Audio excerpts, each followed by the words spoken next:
Assalamualaikum warahmatullahi wabarakatuh. Perkenalkan, nama saya Bunga Livia Yulanda. Saya dari kelas 9C, nomor absen 9.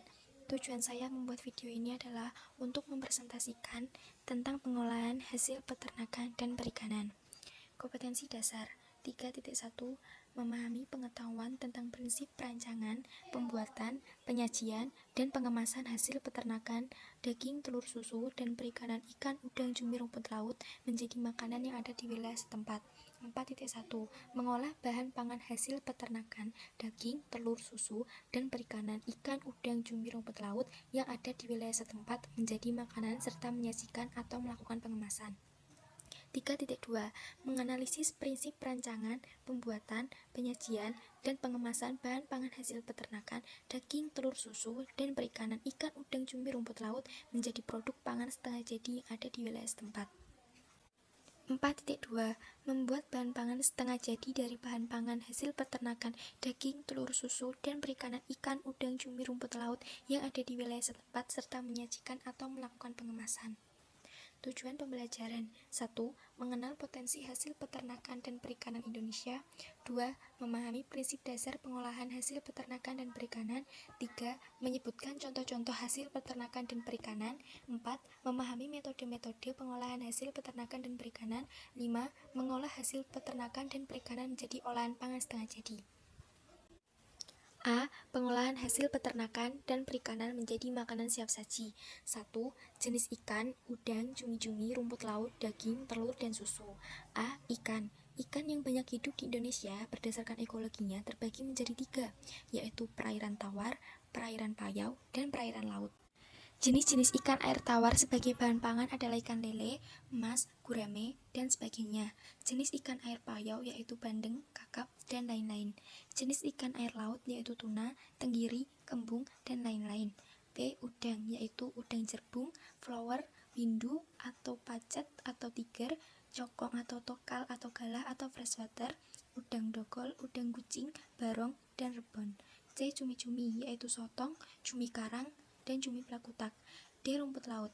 Rumput laut yang hidup di laut dan pantai mengandung berbagai mineral esensial seperti zat besi, kalsium, nitrogen, fosfor, kalium, dan sulfur. B. Daging. 1. Daging ayam yaitu ayam kampung, ayam broiler. 2. Daging sapi. 3. Daging kerbau. 4. Daging kambing. C. Telur yaitu telur ayam kampung, telur ayam broiler, telur itik, dan telur puyuh. D. Susu.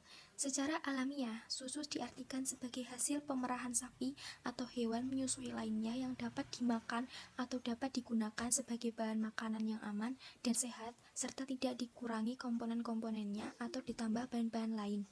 2. Manfaat ikan, udang, cumi-cumi, rumput laut, daging, telur, dan susu. A. Manfaat ikan yaitu omega 3 untuk proses perkembangan otak pada janin dan penting untuk perkembangan fungsi syaraf dan penglihatan bayi. Mengandung serat protein yang pendek sehingga mudah dicerna. Kaya akan asam amino seperti taurin untuk merangsang pertumbuhan sel otak balita. B. Manfaat udang. Udang adalah sumber lemak omega 3 yang sangat besar, mengandung banyak vitamin, mineral, protein, dan unsur-unsur lainnya yang sangat bermanfaat bagi tubuh manusia. C. Manfaat cumi-cumi. Cumi-cumi sangat kaya akan mineral dan nutrisi yang yaitu protein, vitamin B, seng, yodium, dan omega 3 dan juga mengandung tembaga. D. Manfaat rumput laut. Sayuran laut ini kaya akan nutrisi penting bagi tubuh yaitu mengandung vitamin K, kalsium, zat besi, serat alami, dan asam lemak omega 3. E. Manfaat susu. Susu merupakan sumber kalsium dan protein dengan tingkat tinggi. F. Manfaat daging yaitu kaya vitamin B dan mineral sehingga sangat diperlukan untuk kesehatan sistem syaraf dan pertumbuhan. Kandungan 9 asam amino esensial yang terdapat di dalamnya berperan untuk perkembangan dan memperbaiki seluruh sel tubuh kita yang rusak. Zat besi HME yang terkandung di dalamnya lebih mudah dicerna dibandingkan dengan zat besi yang terdapat dalam protein nabati. Zat ini menghindarkan tubuh dari penyakit anemia. G. Manfaat telur. Berbagai jenis telur yang umum dikonsumsi masyarakat kaya akan protein dan juga mengandung vitamin, kalsium, fosfor, letisin, zat besi yang lebih mudah dicerna dan berasimilasi dalam tubuh, kalori, dan lemak. 3. Metode pengolahan. Metode memasak bahan pangan ikan, udang, cumi, rumput laut, daging, telur, dan susu biasanya dengan metode merebus, mengukus, menggoreng, membakar, dan memanggang. 4. Tahapan pengolahan, yaitu terdiri dari perencanaan, pembuatan, pengemasan, dan evaluasi. 5. Penyajian dan pengemasan. Tujuan pengemasan makanan adalah sebagai berikut. A. Melindungi isi atau makanan dari benturan, cuaca, dan mikroorganisme dengan pemilihan material untuk kemasan yang tepat serta desain bentuk dan struktur yang baik. B. Menjadi daya tarik dan pembeda dari berbagai jenis dan merek makanan. C. Informasi mengenai makanan tersebut yaitu nama dan merek makanan, isi makanan, berat, kandungan bahan dan nutrisi, tanggal kadaluarsa, produsen, kode produksi, dan keterangan khusus harus jelas. B. Pengolahan hasil peternakan dan perikanan menjadi olahan pangan setengah jadi. 1. Jenis olahan pangan setengah jadi. A. Jenis olahan pangan setengah jadi dari bahan ikan. Pengolahan hasil perikanan menjadi produk setengah jadi berupa hasil filet ikan, ikan beku, bakso ikan, nugget ikan, sosis ikan, dan surimi.